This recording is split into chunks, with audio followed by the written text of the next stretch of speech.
Il m'a dit, beaucoup d'entre vous, Dieu vous a libérés. Vous étiez des prisonniers d'esprits familiaux, d'esprits de débauche, d'esprits de mensonge, d'esprits de calomnie, d'esprits de pornographie. Et il m'a dit que tout ce qu'il a fait ne pourra être activé que si tu viens avouer tes péchés. Proverbe 28, verset 13 que tu connais.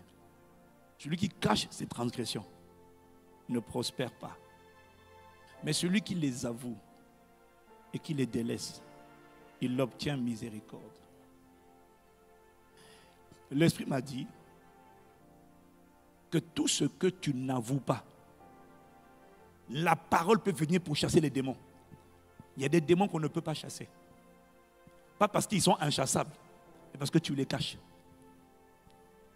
On veut toucher le démon, tu dis au démon, reste derrière moi. Et puis on dit, sors. Mais c'est toi qui dis, non, reste derrière. On dit, sors, esprit de débauche. Et puis l'esprit de débauche se cache derrière toi. Et puis on veut le chasser.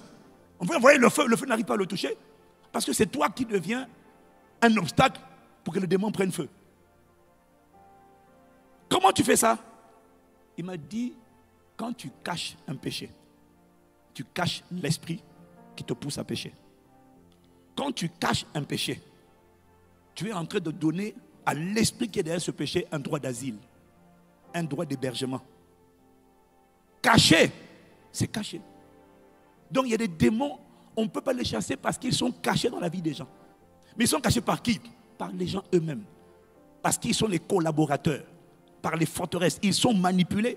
Ils disent non, il ne faut pas comme. Donc comme tu n'avoues pas, c'est toi qui empêches ce démon de te quitter.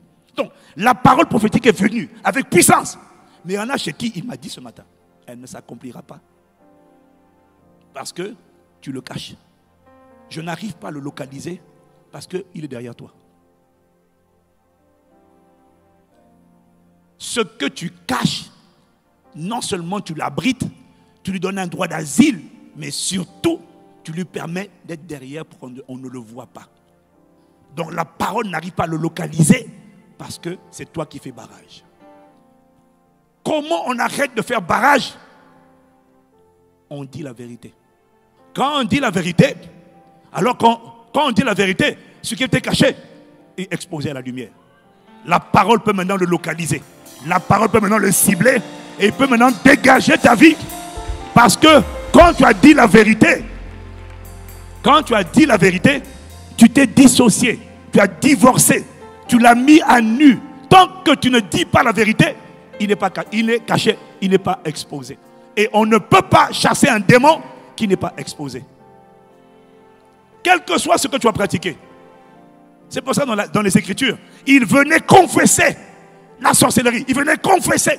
Quand tu confesses, tu dis, moi je ne suis plus là. Je ne te couvre plus. Tu te débrouilles.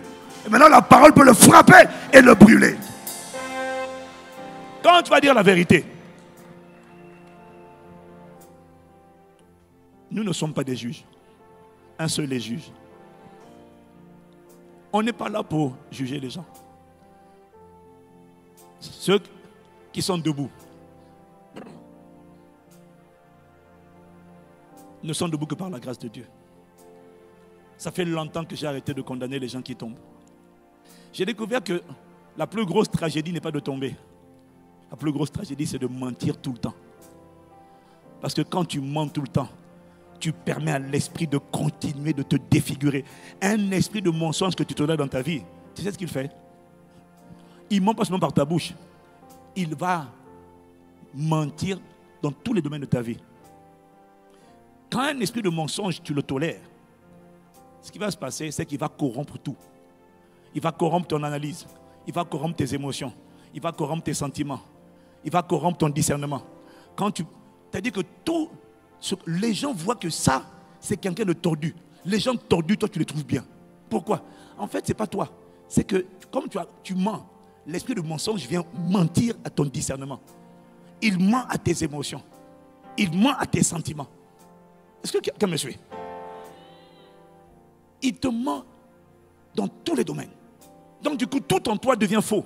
C'est pour ça que je me méfie des gens qui donnent des prophéties. Quand tu as un esprit de mensonge, tu peux avoir des vraies visions. Mais en fait, tu es sur une passoire, une porte d'entrée pour un esprit de serpent, de mensonge, pour mentir. Donc, tu as des visions, oui. Pasteur, j'ai vu, oui, tu as vu. Je ne mens pas, oui. En fait, ce que tu vois, tu ne mens pas. C'est vrai que tu vois ça. Mais comme tu mens, tu caches des choses. C'est un esprit de mensonge qui vient à travers ta bouche. Il vient dans tes songes. Il te donne des visions mensongères. Et des gens bien, tu dis qu'ils sont méchants. Et des gens méchants, tu dis qu'ils sont bien. Ça vient d'où? Tu as été corrompu dans ton discernement. Mais en fait, tu es sincère. Mais tu dis, mais je ne comprends pas. Pourtant, j'ai vraiment eu cette vision. Oui, tu l'as eu.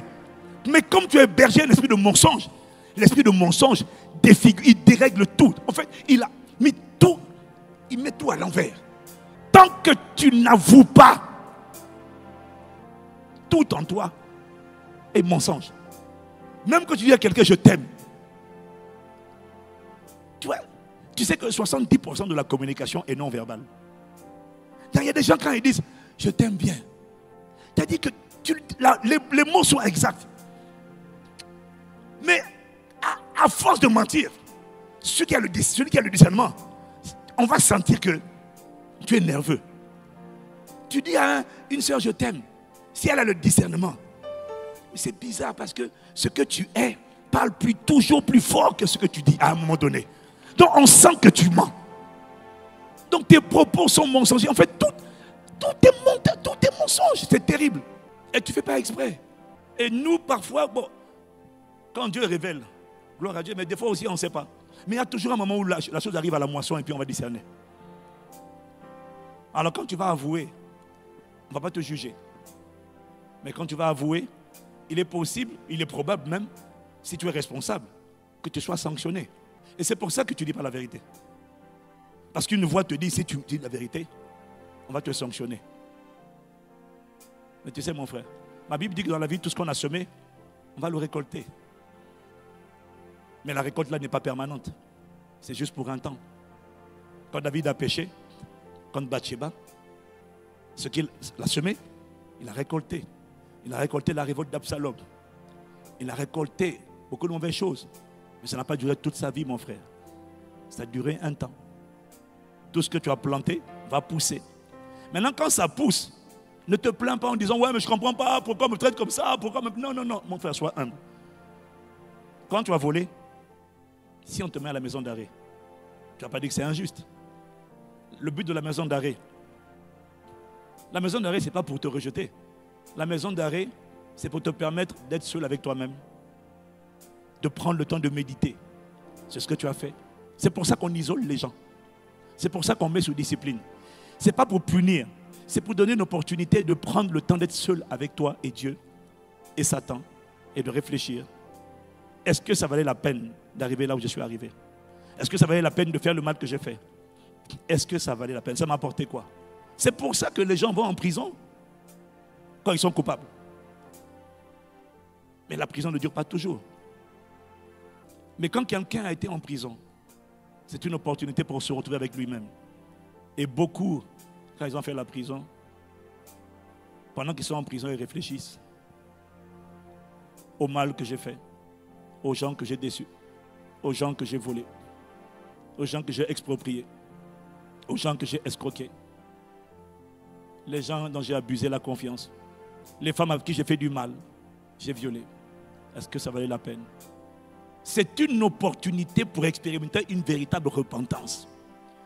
Et quand on l'a fait avec la bonne attitude, sans se plaindre, sans se lamenter, on ressort de là une autre personne. Et on n'a plus envie de ressembler à la personne qui était en prison.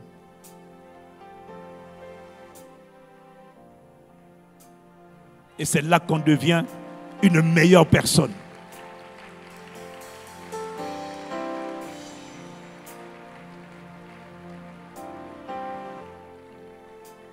Maintenant, si tu as des gens immatures qui prennent les pierres, regarde, c'est toi là, on t'a bien fait pour toi, on t'a attrapé.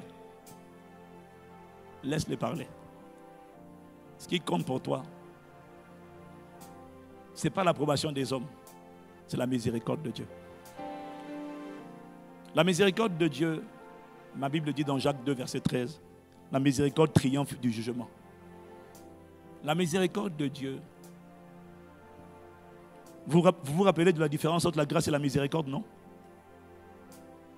La grâce, pour ceux qui ne savent pas, c'est lorsque Dieu t'accorde une faveur que tu ne mérites pas. Ça, c'est la grâce. Dieu te donne quelque chose que tu ne mérites pas. La miséricorde, ce n'est pas la grâce. La miséricorde, c'est lorsque Dieu te préserve, te délivre d'un fléau, d'un malheur que tu méritais à cause de tes péchés. Alors le jugement s'abat sur toi. Mais à un moment donné, Dieu a tellement compassion et miséricorde qu'il vient arrêter le bras du méchant. Il dit arrête de le détruire. Il a trouvé miséricorde à mes yeux. Ce dont tu as le plus besoin, ce n'est pas que les hommes t'approuvent, c'est que Dieu t'accorde sa miséricorde. Parce que quand Dieu t'accorde sa miséricorde, les démons ne peuvent plus s'acharner sur toi. C'est ça qui compte le plus pour toi.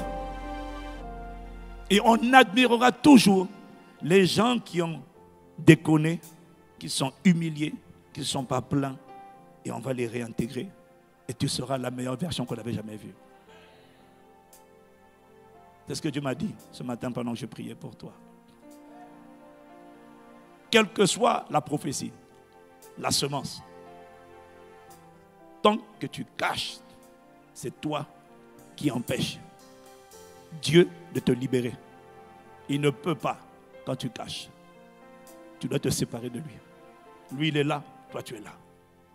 En l'exposant, en le mettant à la lumière, en confessant. Que Dieu te fasse cette grâce au nom de Jésus.